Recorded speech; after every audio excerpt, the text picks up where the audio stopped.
14th of July, 1973. Echo Lake, Colorado. 3,000 meters above sea level, where the Rocky Mountains pierce the sky and the water has a greenish hue that hides its secrets in the depths. 3 recreational divers had driven from Denver that morning, looking for an adventure in one of Colorado's countless alpine lakes. Echo Lake was known for its depth, over 30 meters in some places, and submerged rock formations that made it popular among experienced divers. The lake sat in a basin surrounded by peaks that still held snow even in July, fed by snowmelt and underground springs, cold enough to require a wetsuit even in summer. The divers, experienced men in their 30s who had been diving together for years, had explored the shallower areas of the lake during the morning. After lunch, they decided to go deeper, explore the southern end, where the lake bottom dropped off abruptly. They were looking for interesting rock formations, perhaps some large trout, the kind of thing that made for good underwater photographs. At 18 meters below the surface, visibility was still reasonable, but natural light was already becoming scarce and greenish. The divers moved slowly, their exhaled air bubbles rising toward the distant surface, their flashlights cutting through the gloom. That's when James Peterson, the lead diver, saw something that didn't belong there. An outline in the murky distance, geometry too artificial to be natural, partially obscured by sediment and aquatic vegetation. He signaled to his companions and swam closer. It was a car, a sedan, tilted onto the driver's side against the rocky bottom of the lake, covered by a thick layer of silt and aquatic vegetation. Algae had colonized every surface, giving the vehicle a brownish-green coating that made it almost indistinguishable from the surrounding rocks. The car had clearly been down there for years, possibly decades, being slowly reclaimed by the lake. James approached carefully, his underwater light running over the vehicle's surface. The windows were intact, though so covered with algae and mineral deposits that seeing through them was almost impossible. He ran his hand over the driver's side window, clearing away some of the growth. What he saw inside made him recoil so suddenly that he almost lost his regulator. There was someone in the car, or rather, there had been someone. What remained was skeletal, barely recognizable as human, still, seated in the driver's seat. The skull was tilted, resting against the dashboard. Arm bones extended toward the steering wheel, the hands long gone. And there was something else. In the footwell on the passenger side, partially visible through the algae-covered windshield, was another skeleton. Smaller, 4-legged. A dog, James realized with a shock. The size suggested a medium to large breed, and there was something connecting the dog's skeleton to the human skeleton. Something that even 12 years submerged hadn't completely destroyed. Fragments of a leather collar around the animal's neck vertebrae, and pieces of a leash that extended to the wrist bones of the human skeleton.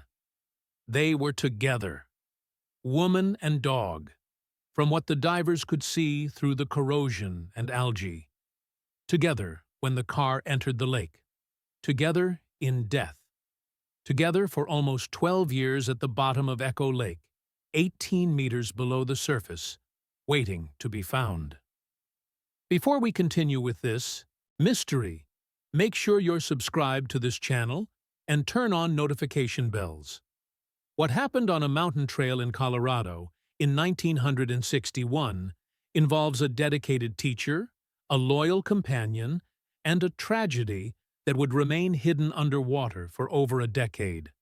By the end, you will understand how easy it is for someone to disappear in the mountains, and how the bond between human and animal can transcend even death.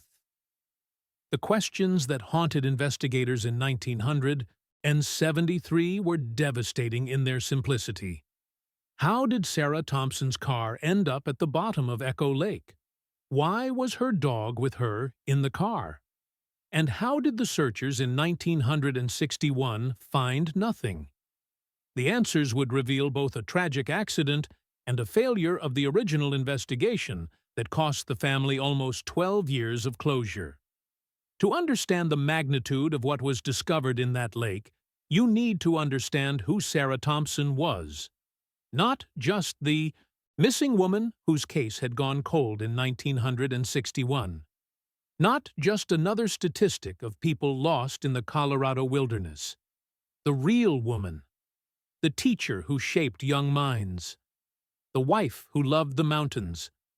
The human being who had formed a bond with an animal so strong that not even death could separate them.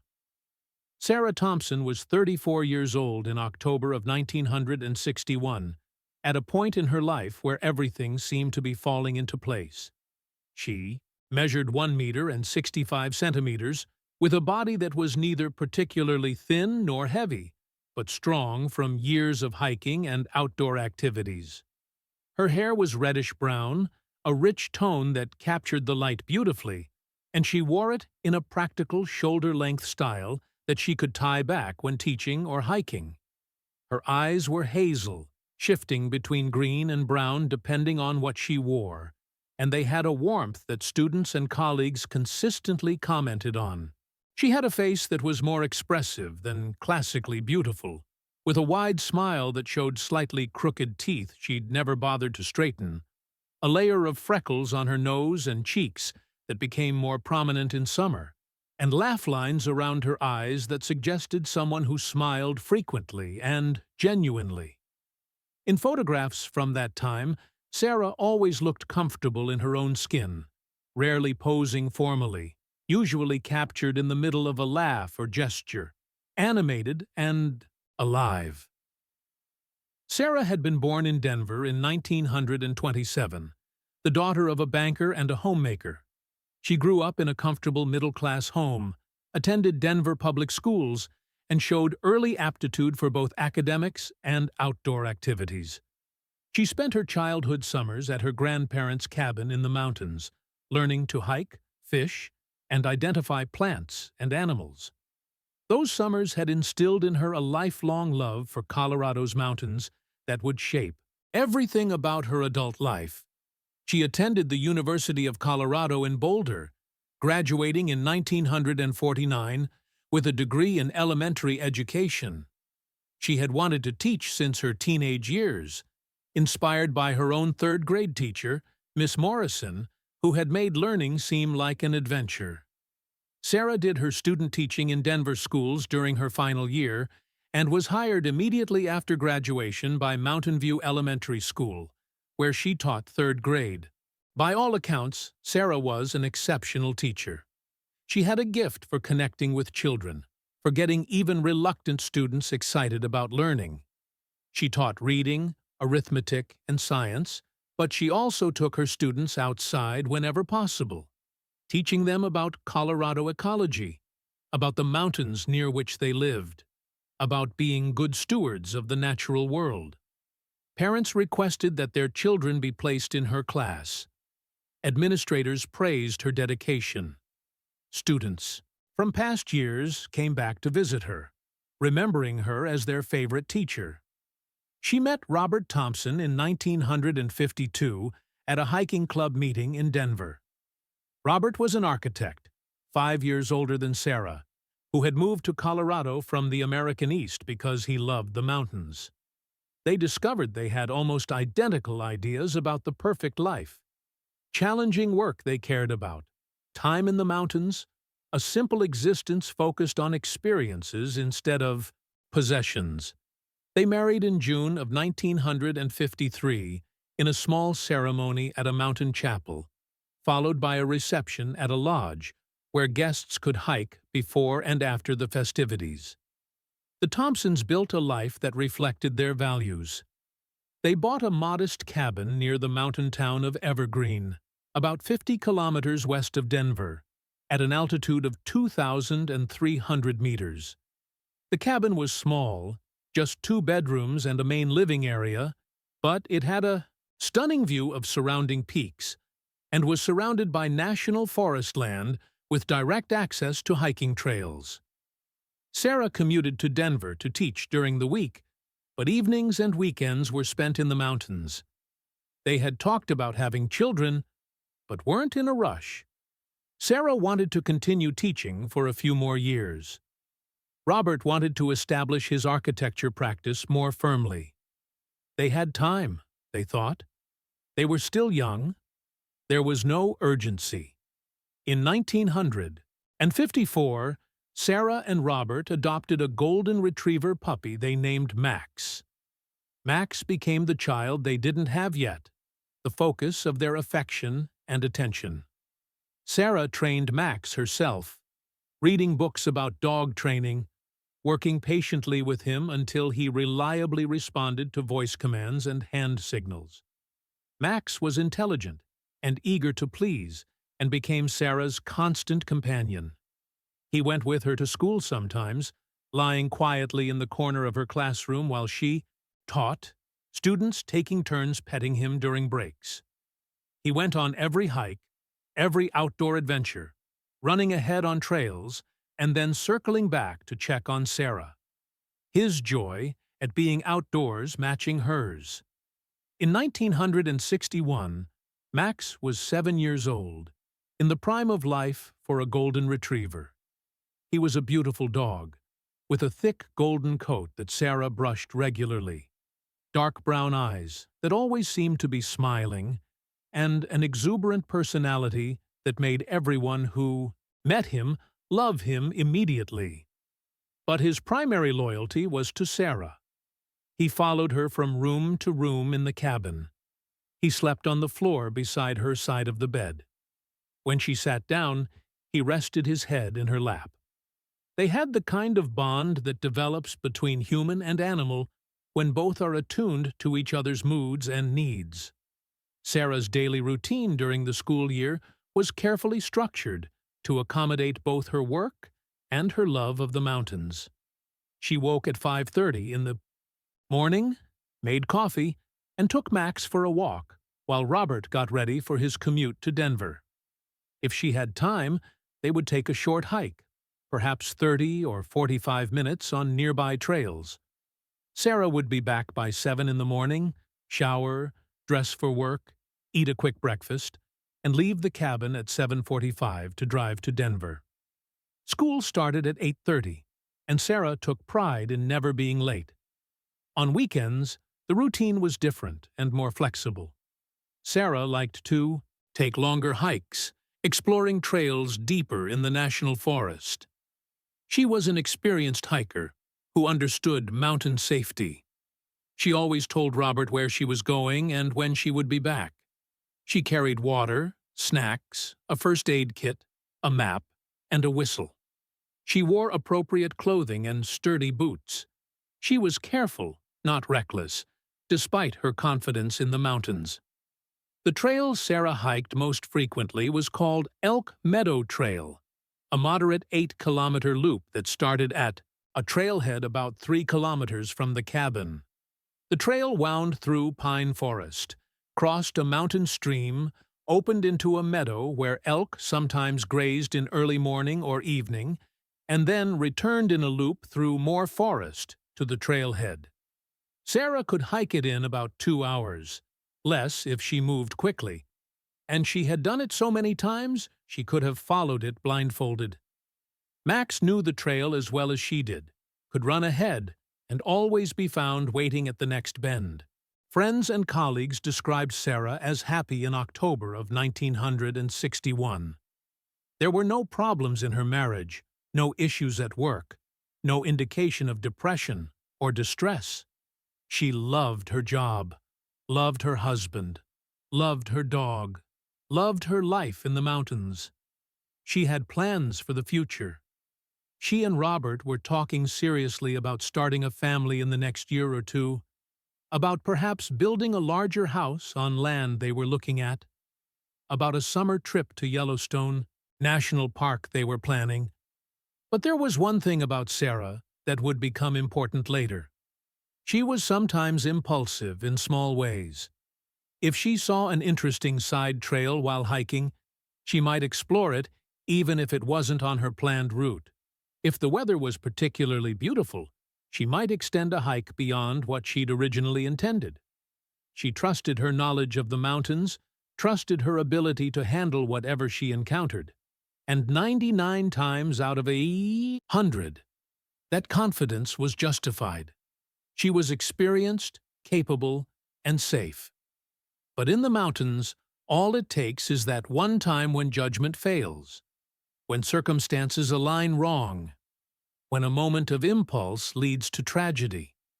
For Sarah Thompson, that one time came on the 7th of October, 1961, and Max, who had never left her side, who had been with her through hundreds of hikes and thousands of happy moments, would be with her until the end. 7th of October, 1961. A Saturday. The kind of perfect autumn day that makes Colorado famous, when aspen leaves turn golden and the air is crisp but not yet cold, and the mountains seem to glow under brilliant blue skies.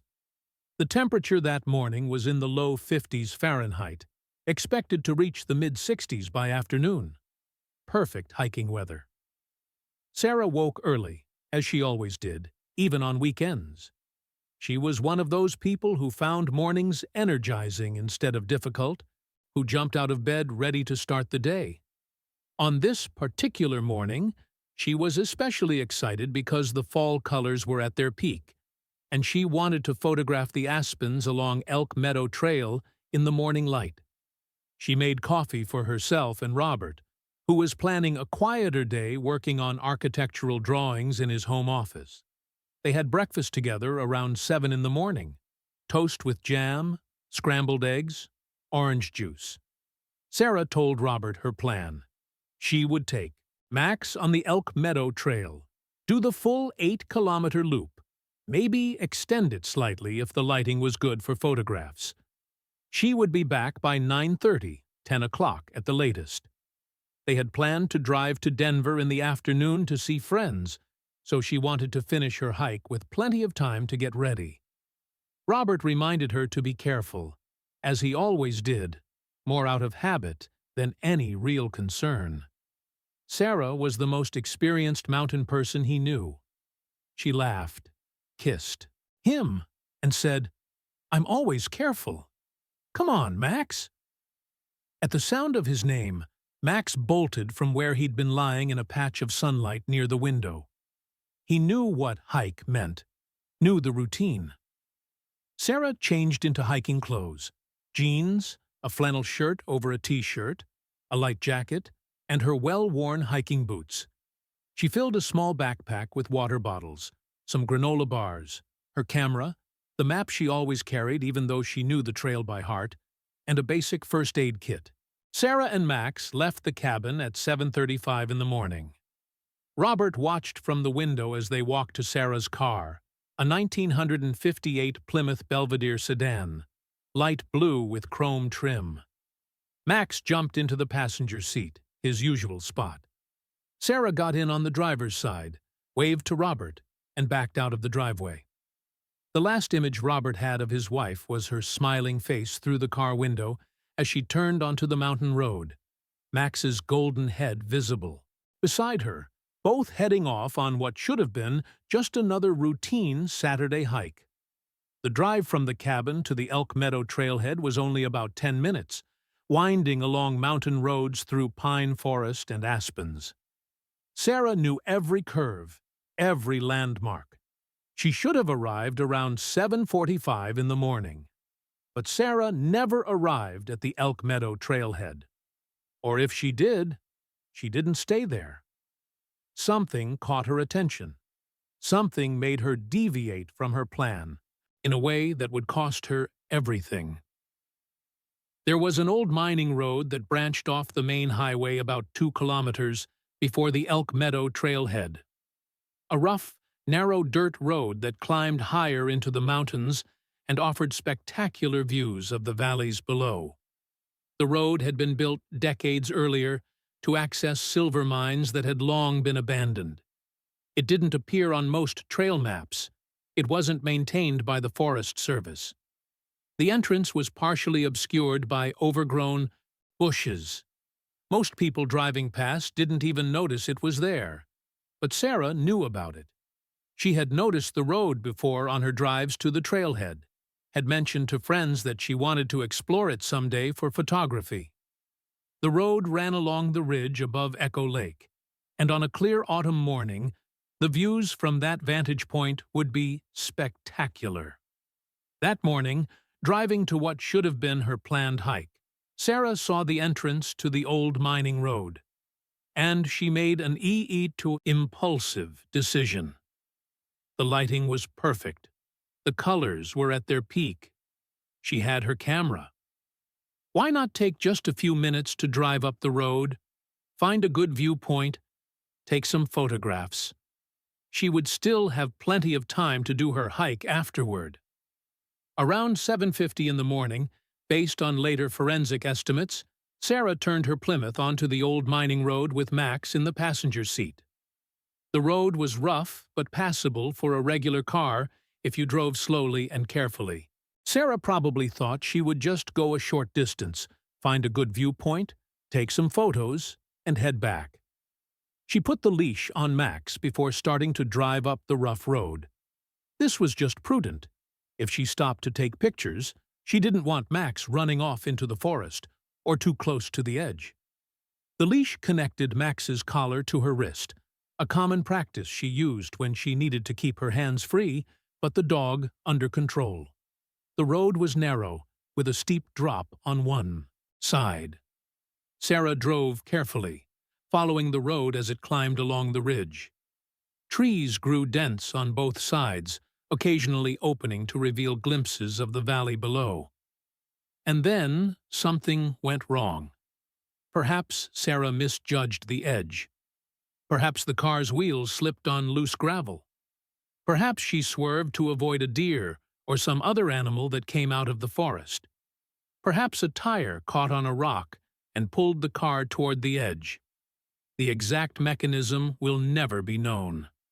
What is known is that Sarah's Plymouth went off the road. The car didn't roll down a gentle slope. The drop at that point was nearly vertical, a cliff that fell approximately 25 meters, almost straight down to Echo Lake below.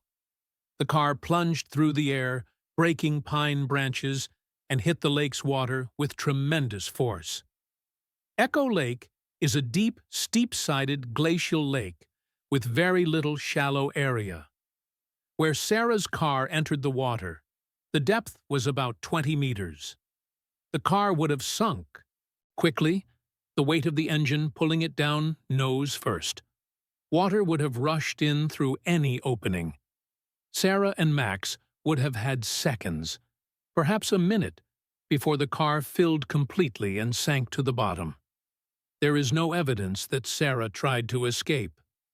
Forensic analysis done in 1973 suggested that the impact of the accident, whether when the car hit the water or when it hit the lake bottom, had killed her almost instantly.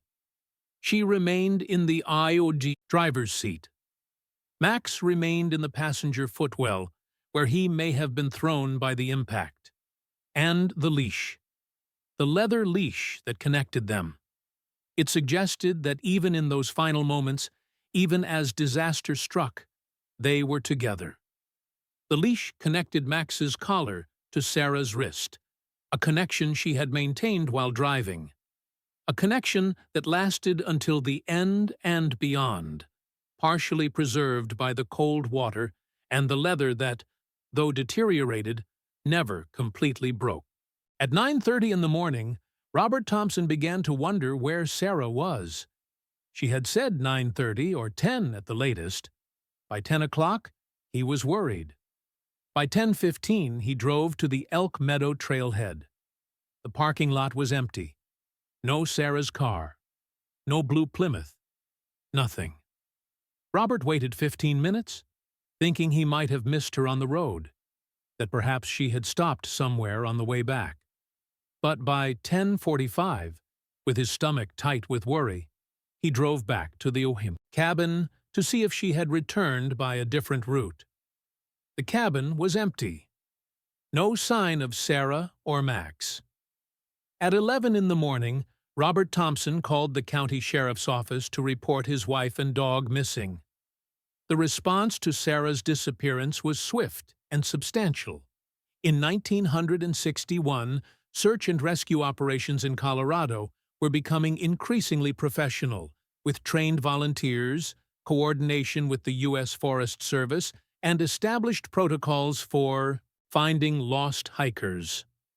By early afternoon on the 7th of October, more than 50 volunteers were combing the area around Elk Meadow Trail and the surrounding wilderness.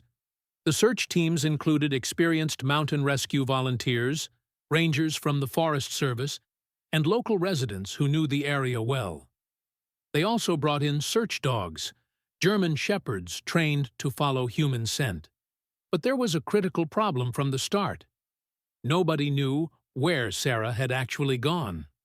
Robert told investigators she was planning to hike the Elk Meadow Trail, but her car wasn't at the trailhead. That meant either she had never gotten there or she had gone somewhere else. Investigators checked the route from the cabin to the Elk Meadow Trailhead, looking for any sign of a car accident or that Sarah had stopped somewhere. Nothing. They checked other popular trailheads in the area. No sign of Sarah's blue Plymouth. Detective Arthur Morrison, leading the investigation, established a timeline based on Robert's information. Sarah had left the cabin at 7:35 in the morning. She should have been back by 9:30 or 10. That gave her about 2.5 to 3 hours for her activity, which was consistent with the 2-hour hike she had planned, plus time for taking photographs. But where had she gone? And where was her car? The search teams focused on several possibilities. First theory, Sarah had some kind of mechanical problem or car accident on the way to the feed seat trailhead, got out of the car with Max to seek help, and got lost or injured. Teams combed all the roads between the cabin and the Elk Meadow Trailhead, looking for an abandoned car or signs of an accident. They walked the roadsides, looking for evidence that someone had gotten out of a car and entered the forest. Nothing was found. Second theory, Sarah drove to a different location, perhaps a trail she decided to explore impulsively, and had a hiking accident there. This was harder to investigate because it meant Sarah could be anywhere in the vast national forests around Evergreen. Teams checked other popular trailheads, but there were literally dozens of locations where someone could park and start hiking. Third theory, something criminal had happened. Someone had harmed Sarah, perhaps taken her along with her car. But this theory had problems. There was no evidence of a crime. Sarah had no enemies. Her marriage was solid. She didn't have life insurance policies that would significantly benefit anyone upon her death. And why would someone take both the woman and the car and the dog? As October of 1961 progressed, the search for Sarah Thompson became one of the most extensive search and rescue operations in Colorado history to that point. Hundreds of volunteers participated over the course of weeks. Civil Air Patrol aircraft flew aerial searches, looking for any sign of a blue car, brightly colored clothing, a body, anything unusual. They flew in grid patterns over thousands of acres of national forest. Ground teams walked trails, checked ravines, searched stream beds. Divers even checked the shallow parts of nearby lakes, though there was no particular reason to think Sarah had entered the water. But nobody thought to check the old mining road above Echo Lake. It wasn't on the maps the investigators were using. It wasn't part of any trail system. It wasn't a known hiking location. And crucially, its entrance was obscured enough. The teams driving along the main highway didn't notice it. As the search continued, local media picked up the story. Teacher disappears on mountain hike. read the Denver Post headline. The story emphasized the mysterious elements. An experienced mountain woman who knew the area well had simply vanished. Not just her, but also her dog and her car. How does someone disappear so completely? The Evergreen community rallied around Robert. Neighbors brought food. Sarah's fellow teachers organized candlelight vigils. Students made posters with Sarah and Max's picture, which were placed on telephone poles and store windows throughout the county. "Have you seen this woman and this dog?" the posters asked, listing a phone number to call with information. Tips started coming in. Someone thought they saw a blue Plymouth on a different mountain road. Another person reported seeing a woman with a golden retriever at a trailhead miles away. Each tip had to be investigated, each taking hours of investigative time and each leading nowhere.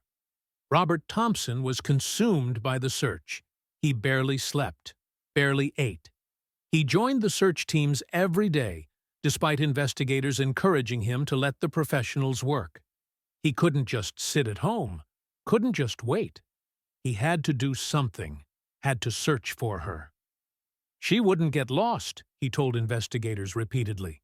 "Sarah knows these mountains better than anyone. If she were lost, she would know how to survive, how to signal for help. If we haven't found her, it's because something prevented her from finding us.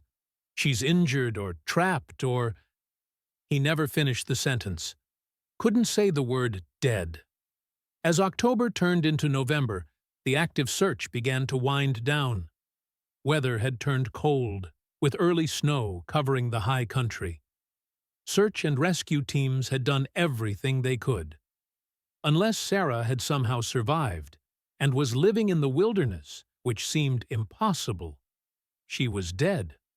Her body and car, lying somewhere in the vast Colorado wilderness where they might never be found.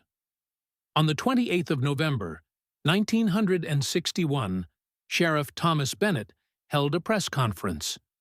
Voice heavy, he announced that the active search for Sarah Thompson was being suspended.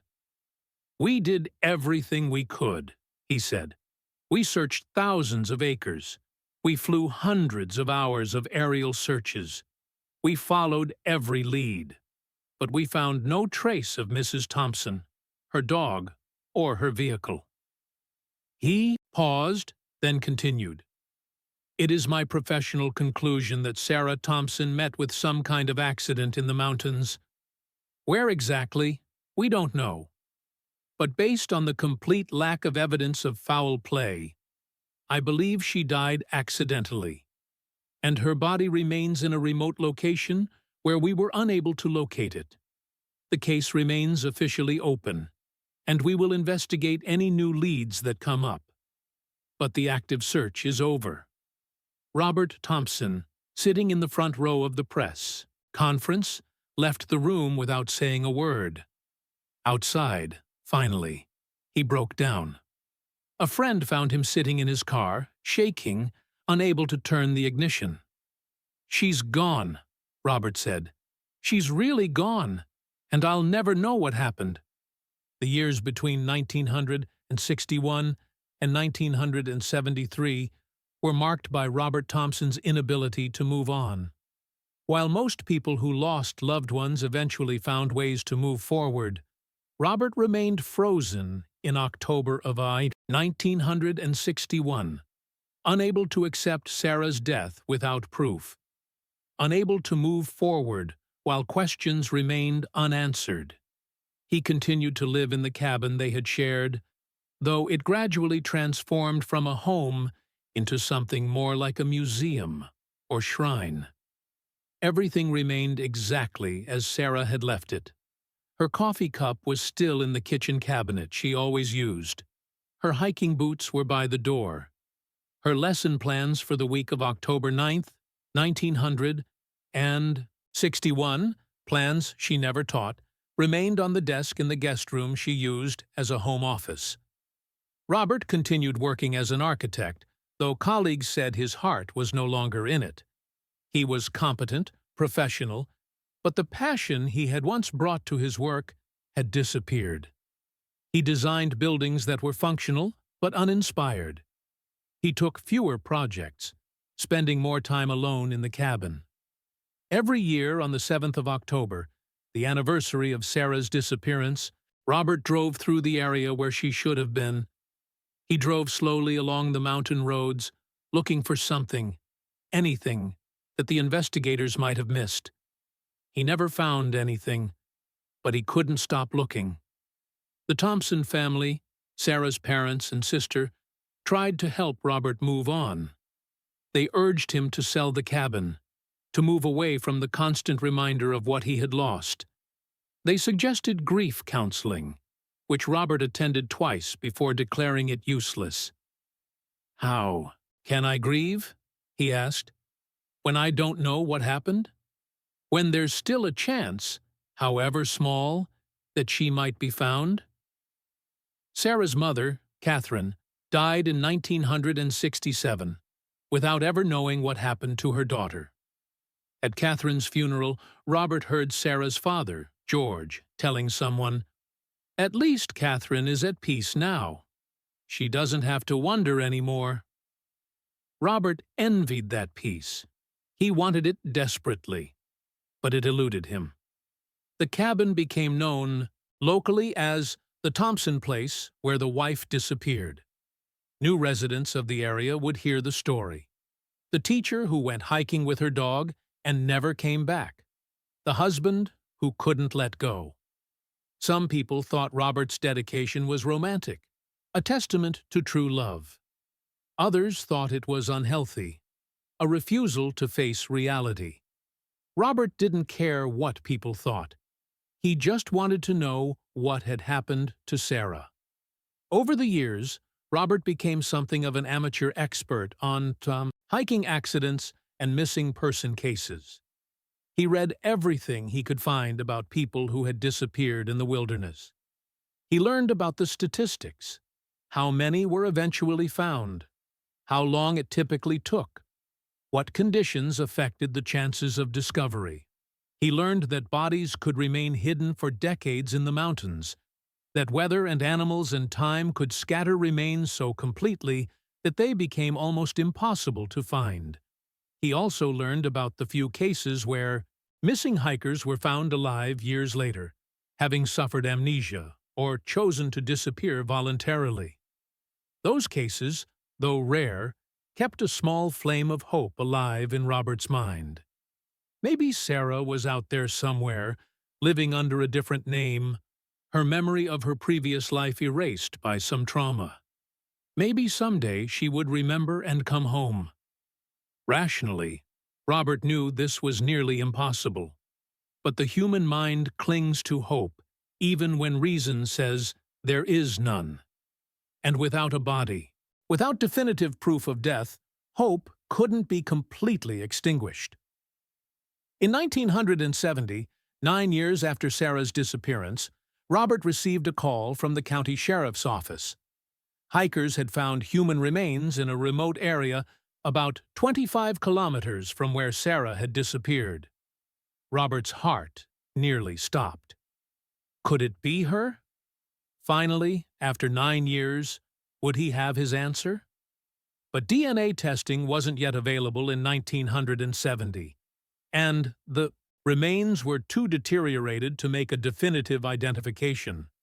Based on fragments of clothing and some personal items found nearby, investigators determined the remains belonged to a male hiker who had been reported missing in 1963. It wasn't Sarah. It wasn't his answer. The false hope and subsequent crushing disappointment nearly broke Robert. He took a leave of absence from work, spent weeks barely leaving the cabin, barely eating.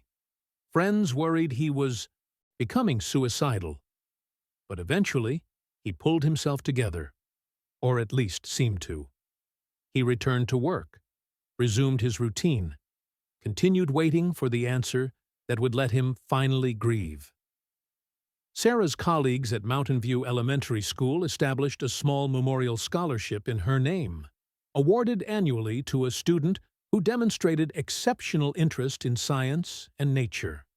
Scholarship recipients would receive a letter telling them about Sarah Thompson, the teacher who loved the mountains, who loved learning, who died doing what she loved. Robert attended the first few award ceremonies but found them too painful. Sarah should have been there, presenting the award herself, still teaching, still shaping young minds. The students Sarah had taught, the third graders of October 1961, grew up. They finished elementary school, went through middle and high school, graduated, started their own lives. Some of them still remembered Mrs. Thompson, the teacher who had made learning exciting, who had taken them outside to study trees and rocks and wildlife. As they aged, they understood more fully what had happened to her, understood the tragedy of a life cut short prematurely. Some of them visited Robert occasionally, telling him how much his wife had meant to them. Those visits comforted him, knowing Sarah had made a lasting impact. But comfort wasn't the same as closure. Robert needed to know. Not just that Sarah was dead, which he reluctantly accepted, but how she died, where she died, what had happened in those moments when everything went wrong.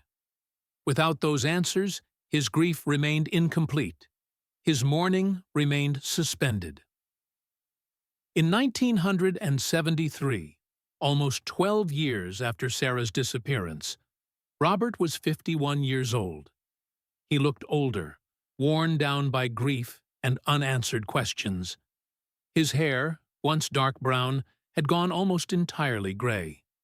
His face had lines that weren't there in 1961, carved by years of worry and sadness. Friends who had known him before Sarah's disappearance said he was a shadow of his former self, that something essential had died in him when Sarah vanished. And then, on a July afternoon in 1973, Robert Thompson received a call that would finally, after almost 12 years, give him the answers he needed. The three divers who found Sarah's car at the bottom of Echo Lake surfaced quickly after seeing the skeletal remains, all three men shaken by the discovery. They swam back to shore, removed their diving equipment, and immediately drove to the nearest phone to call the county sheriff's office. Sheriff Thomas Bennett, who had been with the department since the 50s and remembered Sarah Thompson's disappearance, responded personally. By late afternoon on the 14th of July, the lake area was filled with law enforcement. Sheriff's deputies, state police, the county medical examiner, and, eventually, a specialized underwater recovery team from the Denver Police Dive Unit. The recovery operation took 3 days. The car was at 18 meters depth, resting on the steep underwater slope that formed the southern end of Echo Lake. The depth and condition of the vehicle made recovery challenging. Divers had to work in shifts, spending limited time at depth to avoid decompression sickness.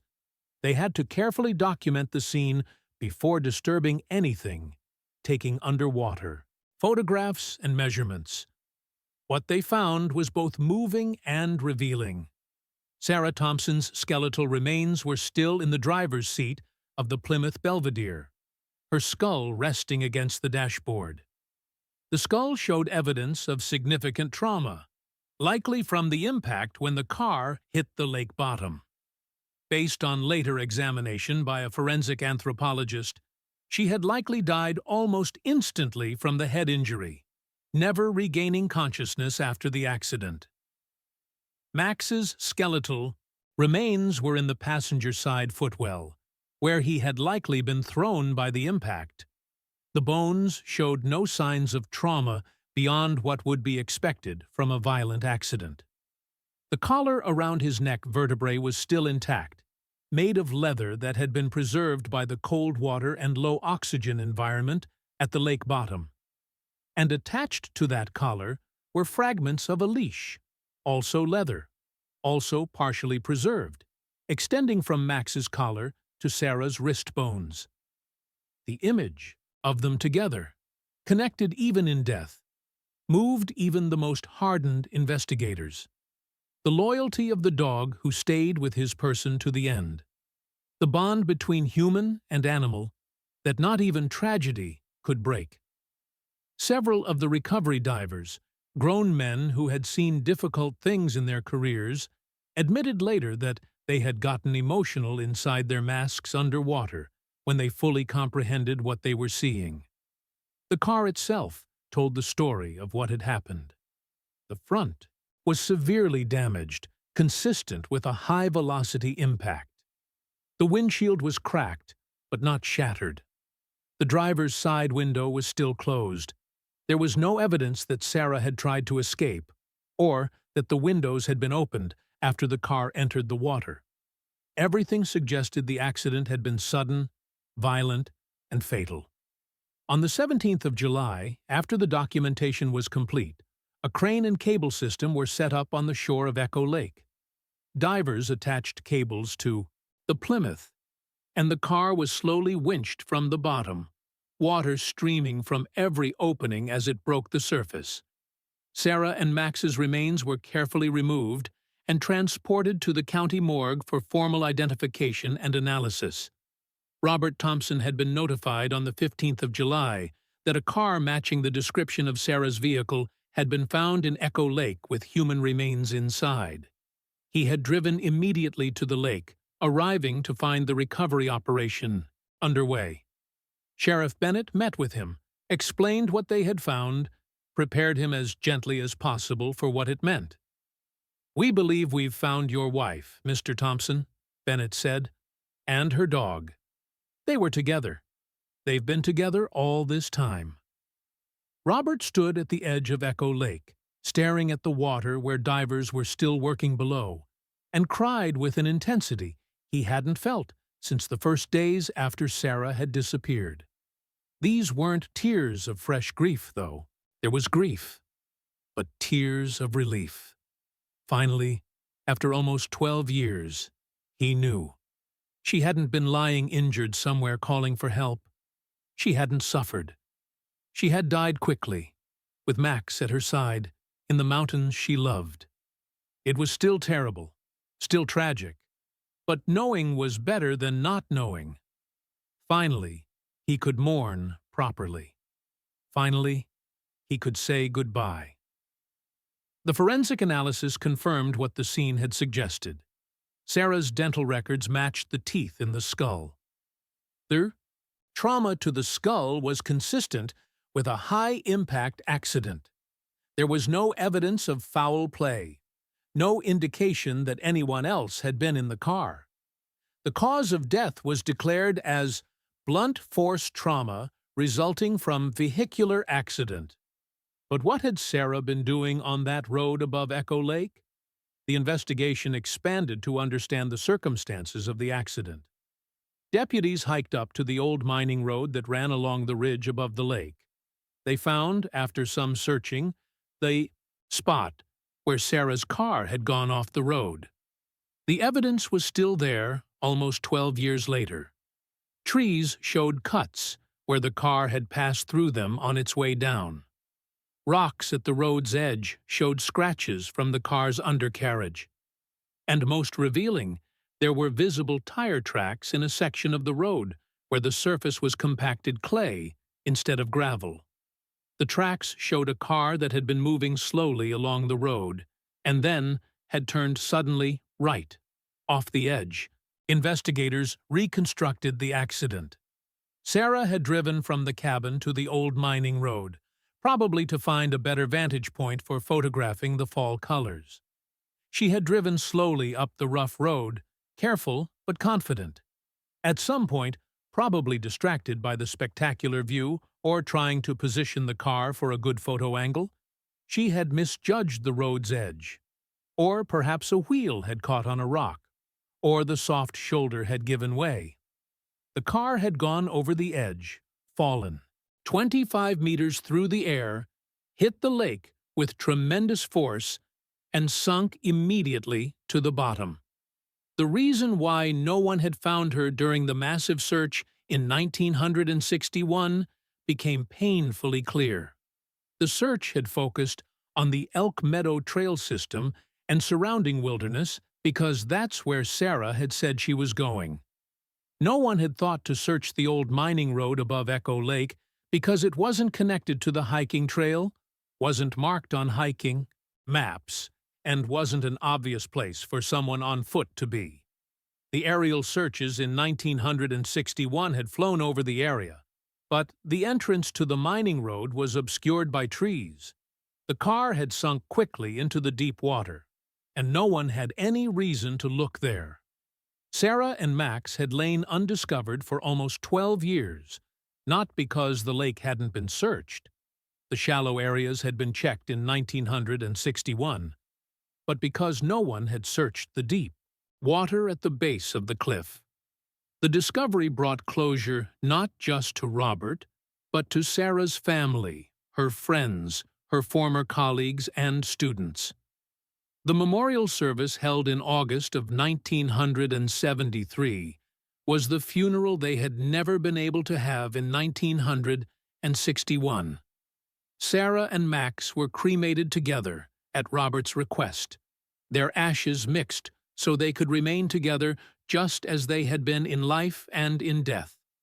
The ashes were scattered in the Yatudi mountains both had loved, at a location overlooking the valleys where Sarah had hiked countless times, with Max running at her side.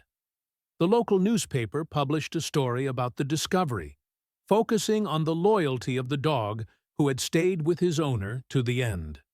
The story was picked up by wire services and published in newspapers around the country.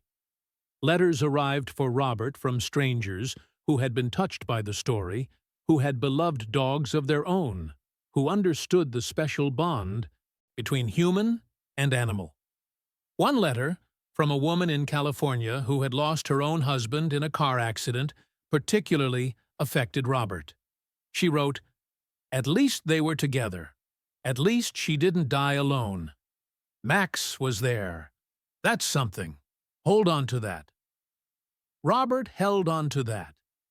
In the months and years after the discovery, as he finally began the process of moving forward with his life, he found comfort in knowing that Sarah's final moments, however terrible, had been shared with the companion who loved her unconditionally.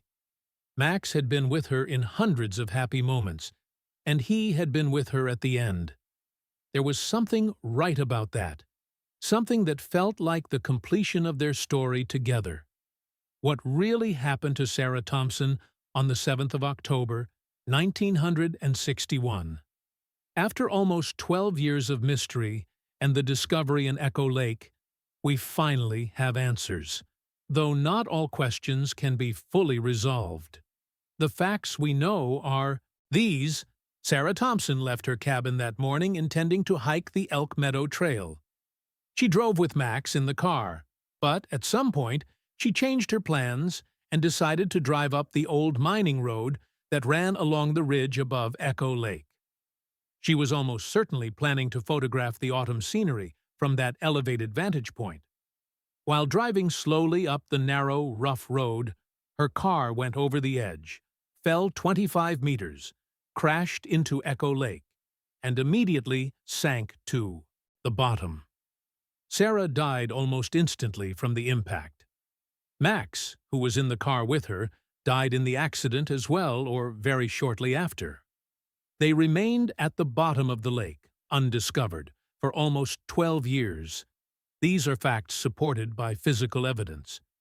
But they don't answer all the questions. Why did Sarah change her plans?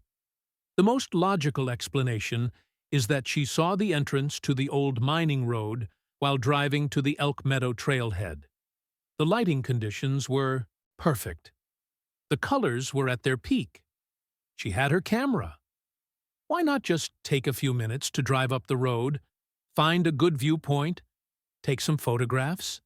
She would still have plenty of time to do her hike afterward, or so she thought.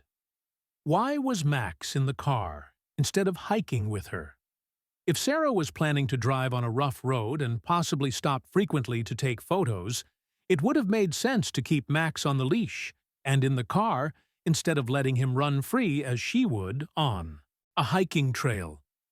This explains why the leash was attached and why both Sarah and Max were in the car when it went over the edge. Could Sarah have survived the initial impact? The forensic evidence suggests not. The skull trauma was severe, consistent with a fatal injury. Even if she had somehow survived the crash, the car filled with water quickly at that depth, and there is no evidence that she tried to escape or even moved after the impact. The position of her remains suggested she had died in the driver's seat and never left it. Could the accident have been prevented? This is the question that haunts anyone who studies the case. If Sarah had stuck with her planned hike, if she hadn't driven up that mining road, if she had been more careful about the road's edge, if the road had been better maintained or had guardrails, yes, the accident could have been prevented. But hindsight is cruelly perfect. Sarah was an experienced outdoorswoman who had driven on rough mountain roads many times. She thought she was being careful. She thought she knew what she was doing. And 99 times out of 100, she would have been right. This was the one time when judgment failed or circumstances aligned wrong, and the consequence was death. Why wasn't the car found in the original search? This is perhaps the most painful question for those involved in the 1961 investigation. The simple answer is that no one searched in the right place. The old mining road wasn't part of the hiking trail system, wasn't marked on the maps investigators were using, and wasn't an obvious place to look for someone who had gone hiking. The aerial searches in 1961 had focused on the wilderness areas around the Elk Meadow Trail, not on roads where someone in a car might have been. Sheriff Bennett, who had been involved in the original search and who was still with the department in 1973, was devastated by the realization that Sarah and Max had been findable all along if only someone had thought to check that road and that part of the lake. He gave a statement to the press saying, "We did the best we could with the information we had, but clearly it wasn't enough. The Thompson family deserved better. Sarah Thompson deserved better. I'll carry this with me for the rest of my life." In truth, the failure wasn't any one person's. It was a systemic failure, a case where assumptions about where a hiker would go led searchers to focus on the wrong areas. Modern search and rescue protocols, developed in part in response to cases like Sarah's, now include searching all roads and vehicle access points near where a missing person was last seen, precisely to avoid this kind of oversight.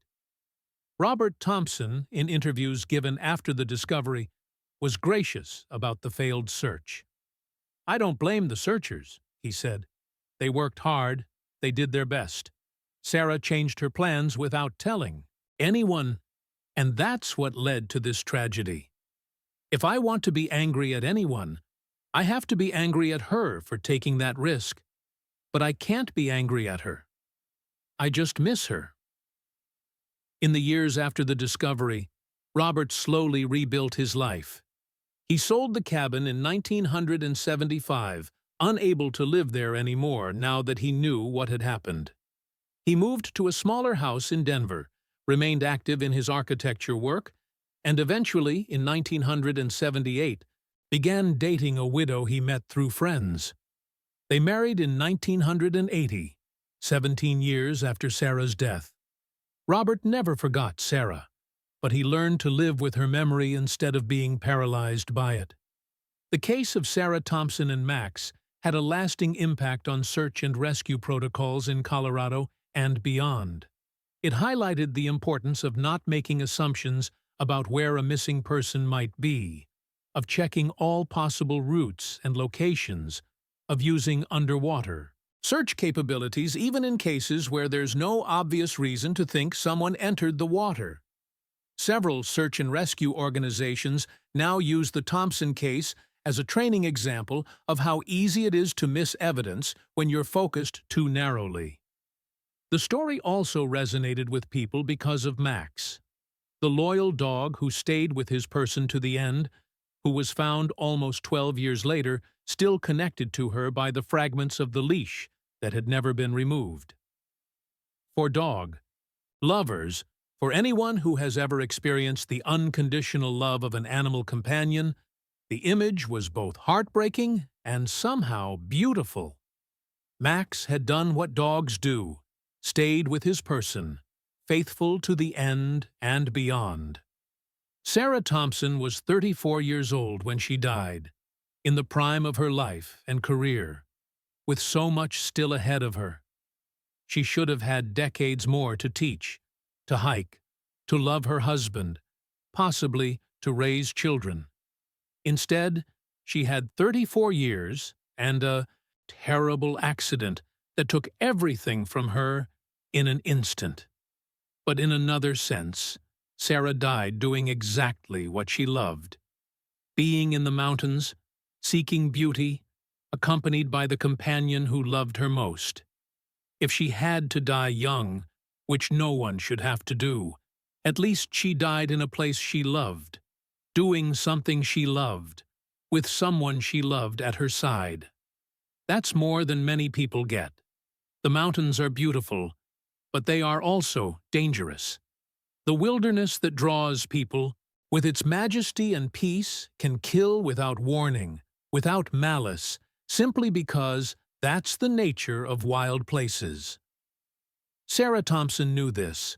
She respected the mountains, understood their dangers, and took reasonable precautions. But sometimes, reasonable isn't enough. Sometimes, tragedy happens anyway. In the years since the discovery, Echo Lake has become a place of pilgrimage for some people who heard the story of Sarah and Max.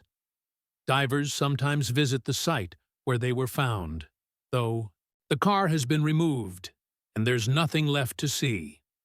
Hikers walk the trails around the lake, looking at the water, thinking about the woman and her dog who lay at the bottom for almost 12 years, waiting to be found. There's a small memorial plaque now, placed by Robert and Sarah's family, on a rock overlooking Echo Lake.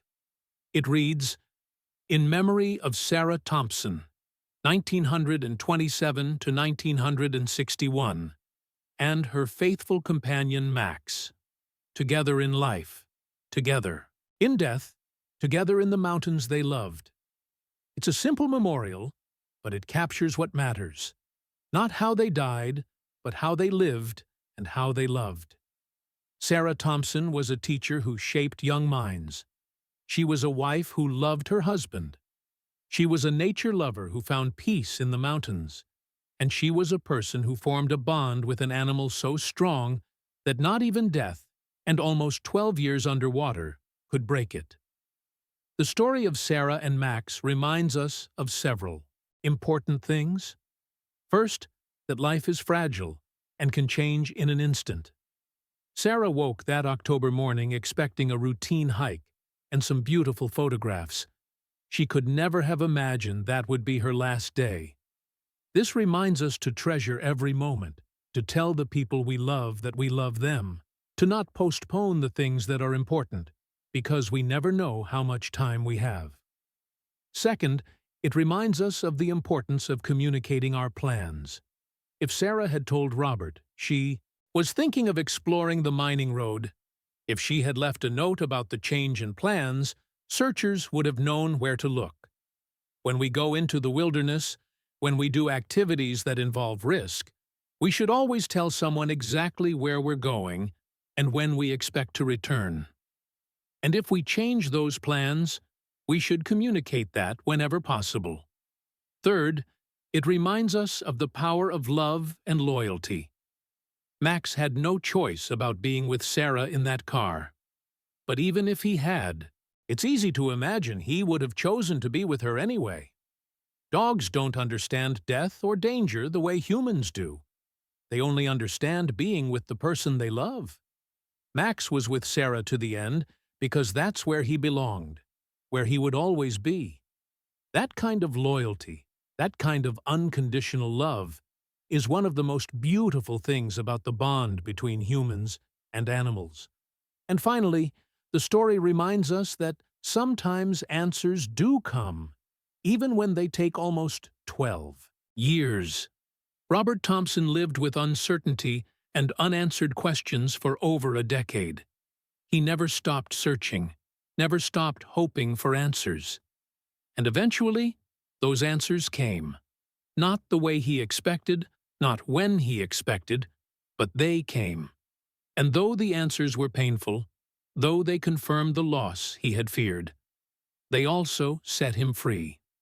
They allowed him to finally grieve, finally say goodbye, finally begin rebuilding his life. The bond between Sarah Thompson and Max transcended death. They were separated from life by a terrible accident, but not even that could truly separate them. They sank together. They remained together. They were found together.